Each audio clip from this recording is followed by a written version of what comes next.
नमस्कार स्टूडेंट्स, आज का जो हमारा टॉपिक है वो है प्रिंसिपल्स ऑफ लेसन प्लानिंग, पाठ योजना के सिद्धांत। जब जो अध्यापक है कक्षा में जाने से पहले कक्षा में जाकर अध्यापक ने क्या क्या पढ़ाना है, क्या क्या टीचिंग मेथड यूज करने हैं, क्या क्या उसका सब्जेक्ट मैटर है, उसको अपना सिंपल टू कॉम्प्लेक्स वे में कैसे पढ़ाना है, अपने इंस्ट्रक्शनल ऑब्जेक्टिव जो एक पीरियड के लिए बनाए जाते हैं उनको कैसे अचीव करना है, उसको ये सब करने के लिए जो है अध्यापक कक्षा में जाने से पहले जो भी उसने सब्जेक्ट मैटर आज टीच करना है एक स्पेसिफिक पीरियड में, उसके लिए वो पाठ योजना बनाता है जिसको हम बोलते हैं लेसन प्लान। तो लेसन प्लान बनाने के लिए अध्यापक जो है अपने लक्ष्य एवं उद्देश्यों को जो है निर्धारित करता है और उसको जो है क्या करता है, पूरा करने की कोशिश करता है। अध्यापक के कक्षीय अनुभव का मानचित्र होता है। जो हमारी पाठ योजना है वो अध्यापक के जो भी उसने कक्षा में काम करना है उसका एक मानसिक चित्र है जिसे वो लिखित रूप में जो है व्यक्त करता है। यह हम बोल सकते हैं कि प्रभावशाली इफेक्टिव टीचिंग का एक हृदय है जो हमारी पाठ योजना है।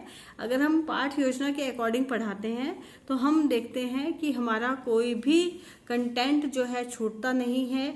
हम सिंपल टू कॉम्प्लेक्स वे में पढ़ाते हैं। हर टॉपिक को गहराई से अच्छे से क्लियर करते हैं। तो सबसे पहले हम बात करते हैं कि पाठ योजना का सबसे पहला प्रिंसिपल क्या है। Principle of writing the lesson plan. सबसे पहले है कि जब भी हमने पाठ योजना बनानी है तो ये है हमारा पाठ योजना लिखने का सिद्धांत कि हमारी जो पाठ योजना है एक अच्छी पाठ योजना लिखी होनी चाहिए। ये मौखिक या मानसिक स्तर पर नहीं होनी चाहिए। हम ये बड़े आराम से कह सकते हैं कि जो हमारा लेसन प्लान है वो ये नहीं है कि हमने मन में याद कर लिया कि हाँ हम ये पढ़ाएंगे, नहीं, ऐसा नहीं होता। लेसन प्लान जो है, पाठ योजना हमेशा जो है राइटिंग लिखित रूप में होनी चाहिए।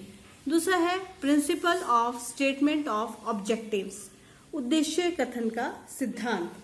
जो हमारे पाठ योजना में सामान्य एवं विशिष्ट उद्देश्य है उनको हमें अच्छे से क्लियर करना होता है, स्पष्ट करना होता है कि मेरा सामान्य उद्देश्य क्या है, मैं बच्चों को क्या पढ़ाना चाहता हूँ, और हमारा विशिष्ट उद्देश्य क्या है कि मैंने एक पीरियड के अंदर जो है अपने अनुदेशनात्मक उद्देश्यों को कैसे कवर करना है। मीन्स कि मुझे अगर मेरी क्लास जो है वो 30 to 35 मिनट्स की है या 35 to 40 मिनट्स की है तो मुझे उसमें अपने जो विशिष्ट उद्देश्य हैं जिसको हम अनुदेशनात्मक उद्देश्य बोलते हैं कि उनको मैं कैसे अचीव करूंगा या जिसमें मैं सिंपल टू कॉम्प्लेक्स वे में पढ़ाऊंगा। उसके बाद आता है principle of selection of suitable subject matter. पाठ योजना की विषय वस्तु विद्यार्थियों की आवश्यकताओं, रुचियों तथा योग्यताओं के अनुकूल चुनी जानी चाहिए, है ना। जब हम पढ़ाएंगे तो हमने देखना है कि पढ़ाते समय जब हम कंटेंट को समझा रहे हैं तो हमारे जो एग्जाम्पल हैं वो according to the level of the class होने चाहिए। हमारा जो बच्चों का इंटरेस्ट कैसा है तो हमें टीचिंग एड्स का जो है यूज करना चाहिए, पाठ्य सहायक सामग्री का यूज करना चाहिए। उसके बाद आता है हमारा principle of orderly presentation. Principle of orderly presentation का क्या मतलब है, इसके अंदर क्या क्या चीजें आती हैं। इसके अंदर हमारी 4 चीजें आती हैं। पहला है principle of correlation. Principle of correlation का मतलब है, हिंदी में हम इसको बोलते हैं समन्वय का सिद्धांत। समन्वय का सिद्धांत का मतलब यह है कि विषय वस्तु जो हमने आज टॉपिक पढ़ाना है उस टॉपिक का संबंध जो हमारा पहले ज्ञान हम जो पहले पढ़ा चुके हैं उसके साथ होना बहुत ही जरूरी है। हम बोल सकते हैं कि विषय वस्तु में नए एवं पुराने ज्ञान का संबंध होना चाहिए। इसके अतिरिक्त उनका विभिन्न विषयों, है ना, और जो भी हम एग्जाम्पल्स देते हैं उसमें भी क्या होना चाहिए, कोरिलेशन होना चाहिए। ये नहीं है कि हम पढ़ा तो कुछ रहे हैं और एग्जाम्पल हम कुछ दे रहे हैं, या हम पढ़ा कुछ रहे हैं और टीचिंग एड हम कुछ और दिखा रहे हैं, तो ऐसा नहीं होना चाहिए। उसके बाद इसी में आता है प्रिंसिपल ऑफ टीचिंग टेक्निक्स, कि हमारे जो पाठ योजना में अध्यापक द्वारा प्रयोग की जाने वाली जो शिक्षण तकनीकें हैं वो बिल्कुल स्पष्ट होनी चाहिए। पाठ को कैसे प्रस्तुत करना है, उसमें किस विधि को अपनाना है, कौन से प्रश्न पूछे जाने हैं, और किन मतलब जो उसमें जो चार्ट है, मॉडल है, या कैसे हमने उसको अपनी टेक्निक्स का यूज करके उस सब्जेक्ट मैटर को इंटरेस्टिंग बनाना है। तो ये पहले से ही टीचर जो है कक्षा में जाने से पहले ही ये डिसाइड करके जाता है। उसके बाद आता है principle of use of blackboard, श्यामपट्ट के प्रयोग का सिद्धांत। श्यामपट्ट के प्रयोग का सिद्धांत है, इसमें है कि पाठ योजना में श्यामपट्ट कार्य का भी स्पष्ट उल्लेख होना चाहिए।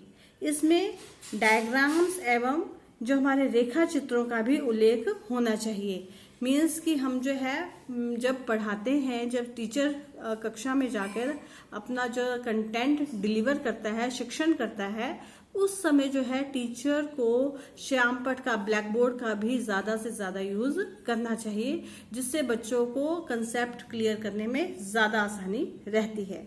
उसके बाद हमारा आता है कि principle of child activity and participation, बच्चों की क्रिया एवं सहभागिता का सिद्धांत। बच्चों की क्रिया एवं सहभागिता का सिद्धांत यही है कि जब कक्षा में अध्यापक पढ़ाएगा तो उस टाइम पहले से ही जो टीचर है वो ये विद्यार्थियों से प्रश्न जो पूछने हैं प्रश्न पूछेगा, जो प्रॉब्लम्स आई हैं उनको कैसे सॉल्व करना है, मीन्स विद्यार्थियों के साथ इंटरेक्शन करेगा, उनको बताएगा। तो हम बोल सकते हैं कि बच्चों की क्रिया एवं सहभागिता के सिद्धांत में ये प्रमुख है कि अध्यापक को ये पता होना चाहिए कि उसने बच्चों से कैसे क्वेश्चन पूछने हैं, है ना। अगर बच्चों को प्रॉब्लम देनी है तो वो किस टाइप की प्रॉब्लम देनी है, जिससे जो है बच्चों को इंटरेस्ट भी बना रहेगा और वो ज्यादा से ज्यादा उस कंसेप्ट को अच्छे से क्लियर कर सकेंगे। उसके बाद हमारा जो आता है, इसके बाद हमारा आता है प्रिंसिपल ऑफ फ्लेक्सिबिलिटी, लचीलेपन का सिद्धांत। अब ये लचीलेपन का सिद्धांत क्या है कि पाठ योजना में लचीलापन होना चाहिए। मीन्स कि हम अपनी पाठ योजना जो है, ये नहीं है कि हम लकीर के फकीरी हो गए हैं, ऐसा नहीं है। पाठ योजना को हम समय के अनुसार, according to level of the student के अनुसार, रुचि के अनुसार चेंज भी कर सकते हैं। ऐसा ये है प्रिंसिपल ऑफ फ्लेक्सिबिलिटी। मूल्यांकन अभ्यासों का सिद्धांत, या हम बोलते हैं प्रिंसिपल ऑफ इवेल्युएशन एक्सरसाइजेस, है ना। तो पाठ योजना में क्या है कि जब हम लेसन प्लान बनाते हैं तो हमें पता होना चाहिए कि हमने इवेल्युएशन के लिए, है ना, कौन कौन से जो है क्वेश्चन पूछने हैं, या जो हमारे प्रैक्टिकल क्वेश्चन हैं कौन कौन से हैं, बच्चों को कौन कौन से क्वेश्चन पूछे जाएंगे, प्रैक्टिकल किस पे करवाया जाएगा, या कौन सी प्रॉब्लम्स आ रही हैं, वो बच्चों को इवेल्युएशन के लिए प्रश्न कौन से पूछे जाते हैं ये भी पहले से ही डिसाइड होना चाहिए। क्योंकि देखो हमारे पास जो है टाइम बहुत ज्यादा नहीं होता, हमारे पास जो है 35 से 40 मिनट की एक क्लास होती है, और 35 से 40 मिनट की क्लास में हमने अपने कंटेंट को अच्छे से डिलीवर करना है, जिससे स्टूडेंट को अच्छे से वो कंटेंट समझ में आ जाए। तो टीचर को बिना टाइम वेस्ट किए ये सब काम करने होते हैं।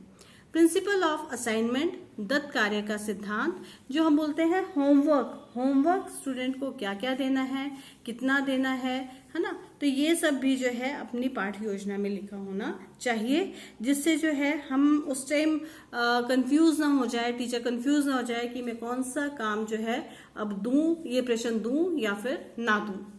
Principal of duration and age of people, ये अच्छे से समझ आ गया है हमें कि हमारा जो बोलते हैं ना कि पाठ योजना समय, अवधि तथा विद्यार्थियों की आयु के अनुसार होनी चाहिए।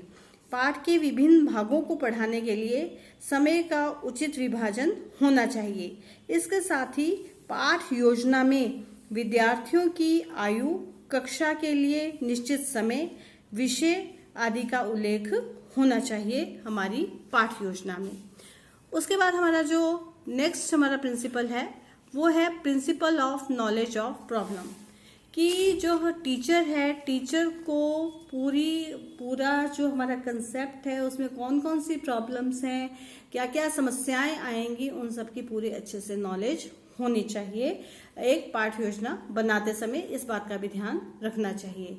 साथ ही साथ हमारा जो लास्ट पॉइंट है वो है principle of prevention of wastage. Principle of prevention of wastage में है कि हमारा जो अपव्यय को रोकना, मतलब पाठ योजना अपव्यय को रोकती है क्योंकि वह शिक्षण को विधिवत एवं नियमित रूप से करवाती है। इससे शिक्षक जो है अस्त व्यस्त रूप से पढ़ाने से, मतलब अस्त व्यस्त रूप से नहीं पढ़ाता।